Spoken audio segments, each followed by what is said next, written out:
My name is Lyle Murphy, the founder of the Alternative to Med Center, and today we're going to be talking about the long-term effects of Cymbalta. The first question is, can you be on Cymbalta long-term? Well, from our viewpoint, with most psychiatric medications, you want to be on it as short as possible, just as if you're going to use a medication as a stabilization maneuver so that you can discover other holistic means or psychotherapeutic means or diet or exercise or lifestyle change that can get you back on track and you can get back off the med as soon as possible. What does Cymbalta do to the brain? Specifically, Cymbalta is both a serotonin reuptake inhibitor and a norepinephrine reuptake inhibitor. On a more refined level, what happens here is, like with serotonin, the drug itself is poisoning an enzyme called the serotoninase enzyme. This enzyme is meant to help break serotonin down after it's been released into the synapse and has exerted some sort of an inhibitory response on the next neuron. So that recycling process is normative, and that's how the body conserves these neurochemicals. Well, if those neurochemicals are being forced to stay in the synapse, they actually break down into their metabolites and they're no longer neurochemicals. For the most part, we see that these medications are not sustainable and that over a period of time, they no longer work like they used to, and long term, they're actually spending neurochemicals rather than producing them. These drugs have no capacity to actually make a neurotransmitter. They can only spend or alter what you have there in a certain way. That generally is not sustainable. Does Cymbalta change your personality? If you're gearing up to take an antidepressant, you're hoping it's going to change your personality. Is it going to change your personality where you're normally a good person and suddenly you become demonstrably evil? No. If you're a Fidelis person and married to your wife or your husband and never thought of having an affair, is it suddenly going to change you into a cheater? No. A drug like Cymbalta may change your personality in certain more subtle ways, such as you might be more aggressive, or you might be more anxious, or you might get angry easier. Maybe you're not able to feel normative lows in life. Maybe you can't access certain emotions in the same way that you could before. Kind of like it may stick you in a certain bandwidth of the full range of emotions, and you lose connection with those other feelings. Is Cymbalta hard to get off of? In the range of antidepressants, this is one of the more difficult antidepressants to get off of. One of the major problems is that it comes in a capsule that has little beads in it. And there's not a really low dosing for the medication. A medication like Prozac, you can get 5 milligram tablets. You can cut the tablets down into halves or quarters. And a drug like Prozac has a long half-life. A longer half-life generally means that you can get off of that medication easier because it leaves your system over a longer period of time. A drug like Cymbalta has not only a very short half-life, which means that it leaves your body rapidly, and it's that quickness of it leaving your body that leads to the most withdrawal effects, but it's really hard to get the smaller denominations because you have to actually get the pills open and count beads to get a lower medication dosage, because it doesn't come in a really low medication dosage. So for those reasons, it is a much harder antidepressant to get off of than most. Also, another phenomenon that I think is, sometimes we notice these phenomenon when people are withdrawing, and then we come up with some sort of explanation to possibly explain why that's happening. So unlike the SSRIs, where when people are coming off of that medication, they go into a straight serotonin plunge, and there's the hallmarks of inadequate levels of serotonin, crying, brain zaps, inability to sleep, anxiety. Those are the things that are kind of consistent with the serotonin withdrawal. They're also going through a norepinephrine withdrawal. Now, norepinephrine is a neurochemical that helps you feel more attentive, that has you feel more awake and alert, and it's stimulating. So you're coming off of both of those at the same time. Well, what happens in some people, they have a harder time maybe coming off of this medication. Not everybody, but certain people have a reaction to coming off of medication like Cymbalta or Effexor that sort of belies just the straight serotonin plunge. It's like it's a serotonin plunge with a little bit of an extra punch.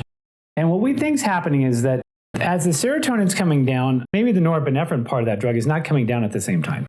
So if you look at this kind of like a car, maybe you're coming off the accelerator and the brake at the same time. Maybe you're coming off the brake a little bit more than you are the accelerator.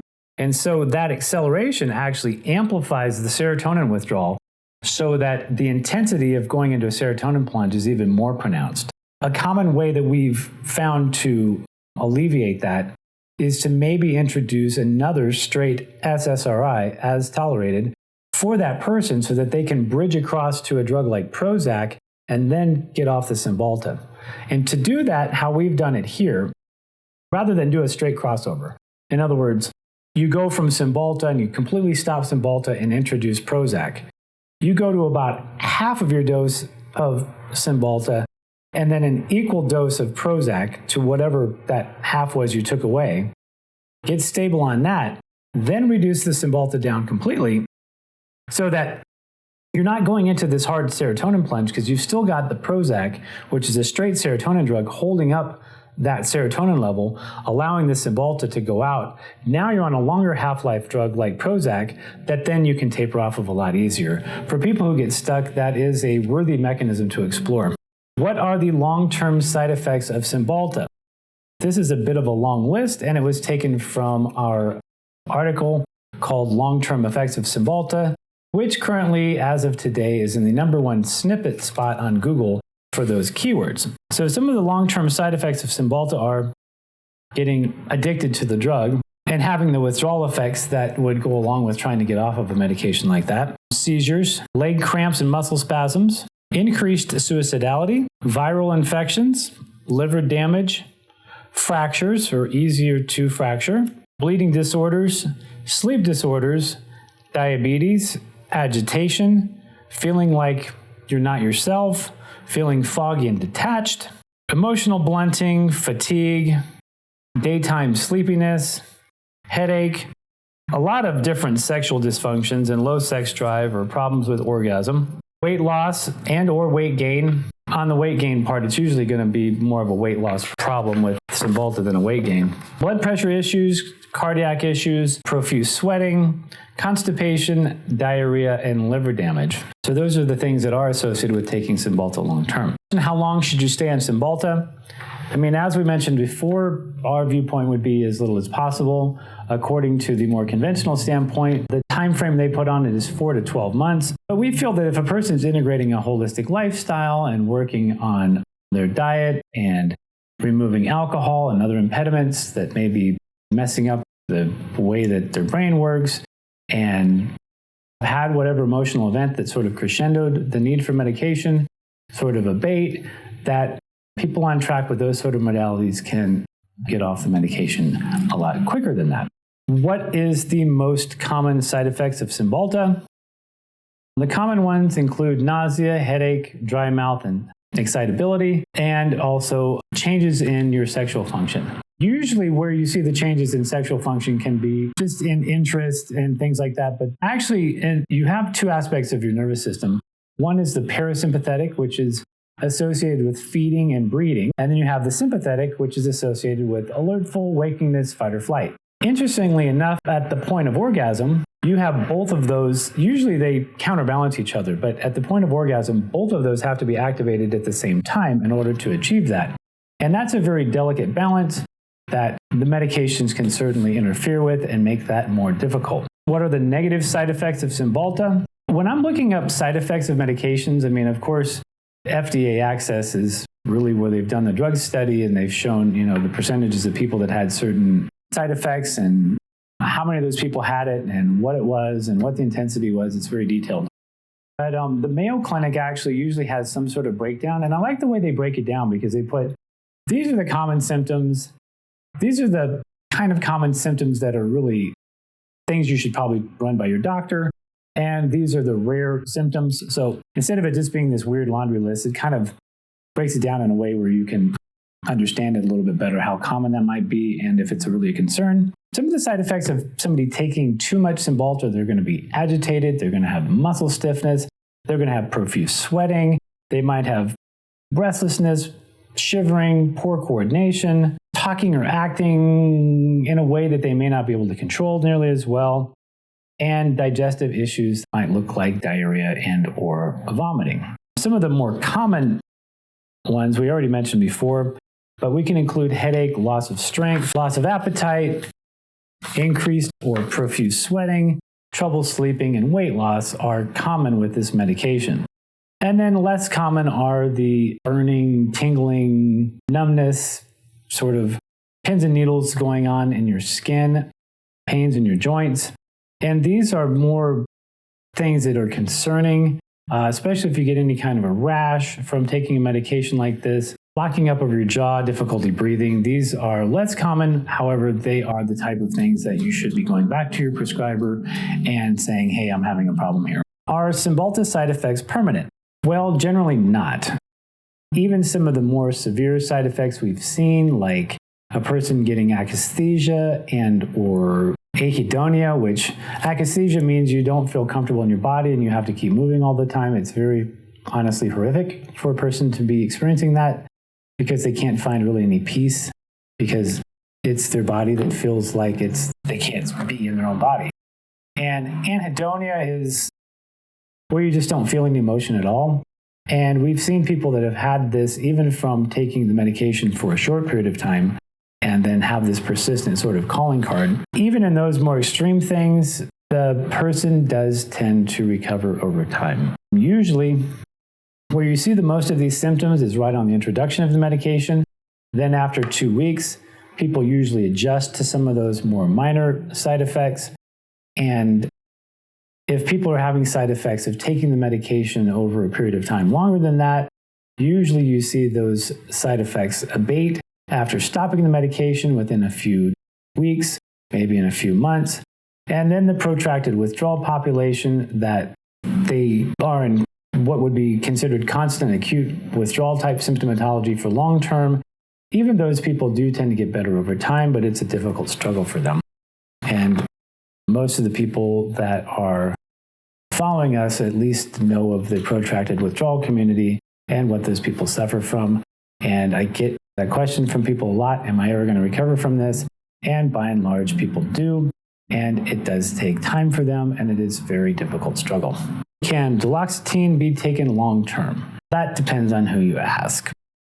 One of the studies that gets flown around a lot is a BMC geriatric study where they determined, quote, duloxetine was effective, safe, and well tolerated in the long-term treatment of MDD, which is major depressive disorder, in patients aged 65 and older. If you break down this study a little bit more, you can see what kind of a crock it is. And honestly, a lot of these studies that they fly as being gold standard are far less than really a gold standard. They had adverse events that led to discontinuation of people in the study in 27% of the population.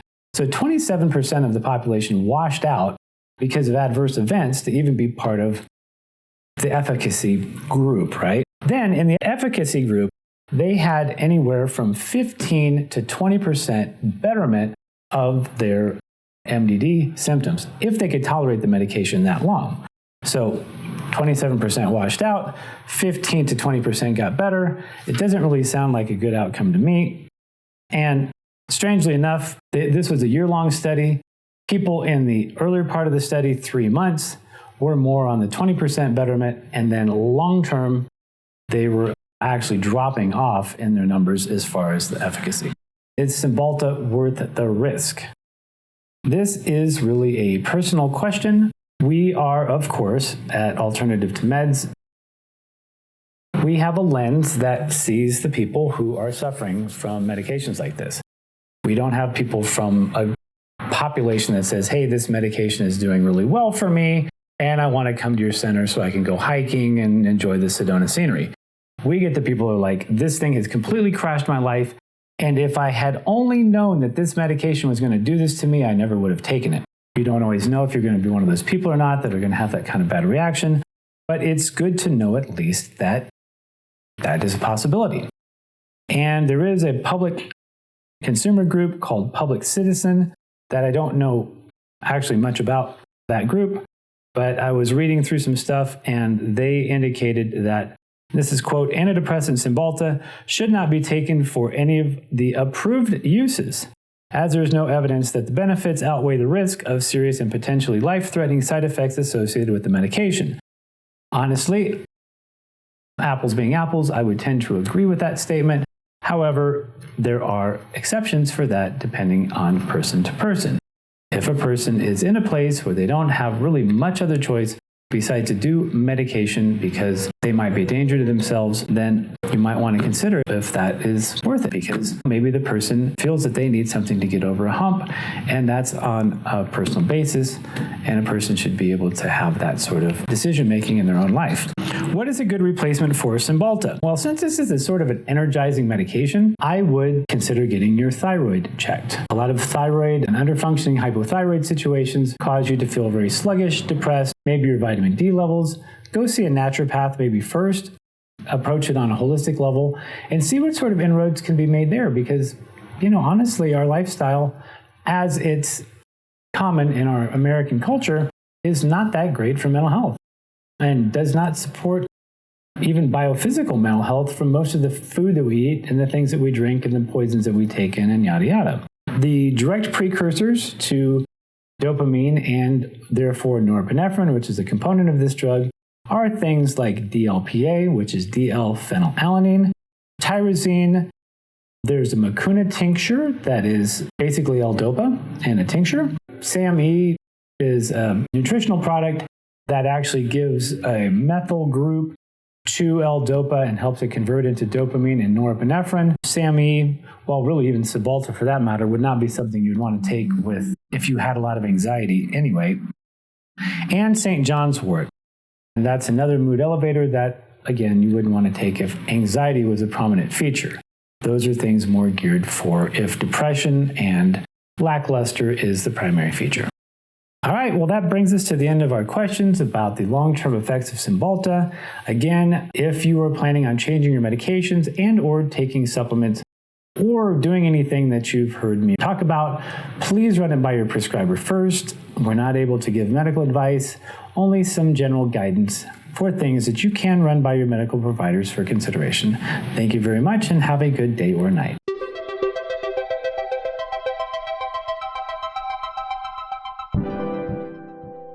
Thank you for watching. Don't forget to subscribe to our channel. For information about Alternative to Med Center, give us a call at 888-984-9667.